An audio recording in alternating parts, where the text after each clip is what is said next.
Bridge মানুষ কেন আসে? এই প্রশ্নটা অনেকেই করে থাকেন যে কেন আসে, কি আছে এখানে।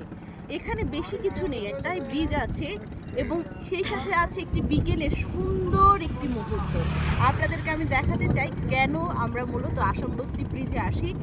এই মুহূর্তটার জন্য দেখুন কি সুন্দর একটি মুহূর্ত, সূর্য ডোবার মুহূর্ত।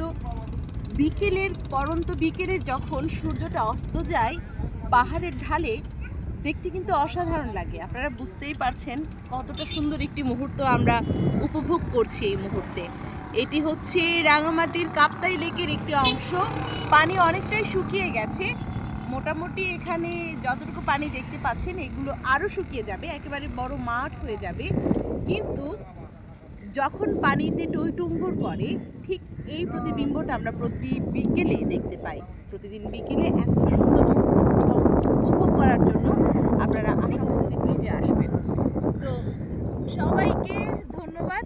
আমার আসামবস্তি ব্রিজ আসার কারণটা জানালাম আপনাদের।